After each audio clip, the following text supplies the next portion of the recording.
Hey guys, Ariel at Nyth. I'm going to just do a quick walk around outside and show you what's happening around my house today. First, you can probably hear some wind. It's a little breezy. There's some sun, some clouds. It's been coming in and out all day. These snowbanks around my house are indeed shrinking. There is still a lot of snow there. You can see the chunks spread out like this. I had tried to do a bit of shoveling off some of the bigger pile edges here, just stick a shovel in them, knock them down, so that the deepest part of the piles could melt a little quicker, because I'm in a hurry for spring. But things are shrinking. If you look out across here, there's actually, these spots were bare because they had been shoveled. That spot is bare just because it melted all by itself, which is really exciting. Got lots of wood still, tree to clean up once the snow melts a little more. Just going to show you a few of the signs of spring. Got some herbs left here in my planter boxes, and in among them I've got a little volunteer pansy that's just about to open a flower, which is really exciting. Not everything in my boxes is perennial, but some of the things are. Just going to walk along here, all my shadow's going to be in the way. Anyway, I've got little daffodils coming up all over the place in here like that. I've got Creeping Jenny, which did come back in quite a few spots. It's growing out there, and here, and so on. Got a very green, healthy looking little bundle of chives sprouted. More daffodils beside them, more Creeping Jenny, etc. Got a smaller bundle of chives in the middle of this one. It had gotten partially destroyed by a very late frost last year, so it doesn't look as good as the other one. More little daffodils along here, and so on. Again, there's a good many bare spots in the ground, which is letting all of the moose turds show up that have been in the snow.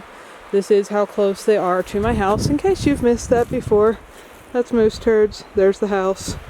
There's another pile right here by the generator.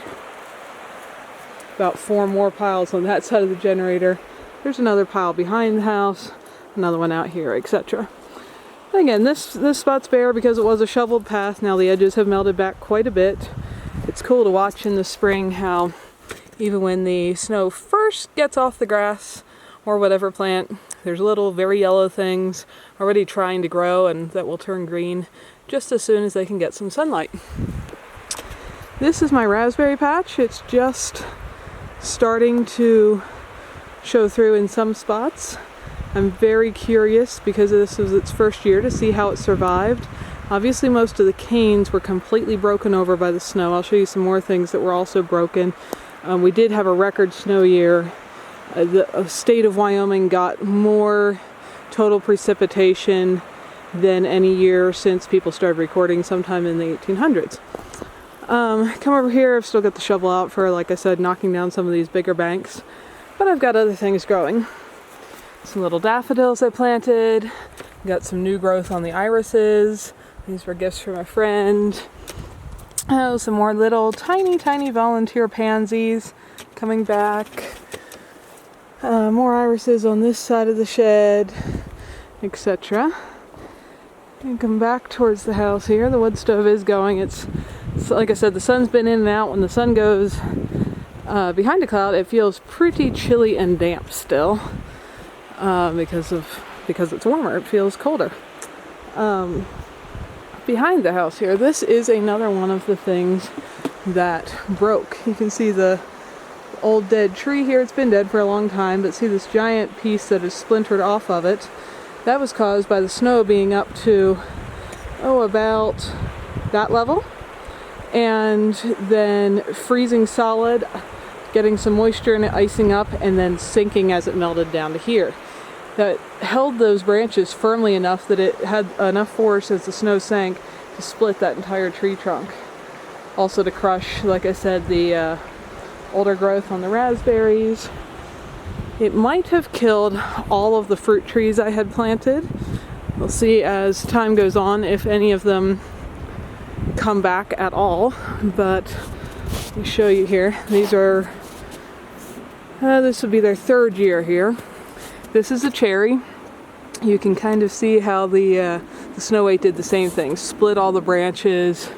There are some buds growing out on the tips here, so I don't think it's completely dead, but we'll see. Over here I have an apple tree. It again has the majority of branches split well into the core, so even if it's not dead now, I worry with splits that big that it will become infected and not make it. Also, though, I've had the base of these all wrapped to prevent them from being chewed. The snow was well over the top, so they were invisible. And you can see all the branches and everything up higher had something chew. That area nearly girdle the tree, all the bark off. So I don't know if it'll make it. That one that you can see snapped off was another apple. That one might be gone for good, for real. On this side, that was a little pear, which also is mostly snapped, and a plum, which is not looking good either. So I might have lost all my fruit trees this year, which is kind of sad. Also, you can see my water system starting to melt out. Oh, and just for fun, let me show you moose tracks. There's my boot. There's a moose track beside it. This guy was big. Check out the distance in his stride going across there. Anyway, this is the tank. I'll flip it back over here shortly, that I used partially for watering my garden. You can see the second tank. I'll do a whole video tour on that system. Anyway, it's showing again.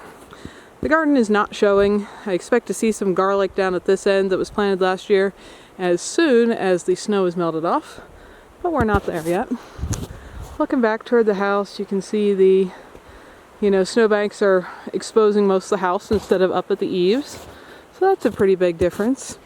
If you're wondering what the dirt is like this on top of the snow, some of it is just dirt from the winter, but a lot of this is actually ashes from my fireplace that I have been now scattering across the snow surface. The black color helps to absorb the heat and melt out spots faster. You can kind of see any space where they weren't dumped quite evenly has created kind of a dimple in the snow, is where there was more dark color.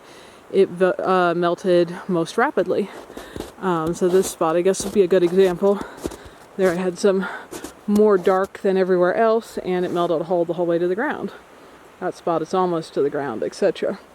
So hopefully the rest of this pile will go away soon.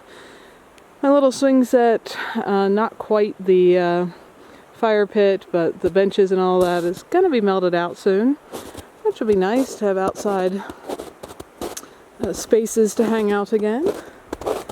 There's the wood all ready to go into that outdoor fireplace. The driveway has held up better so far than in a lot of years, as in I can still drive up here. You can see my van is here.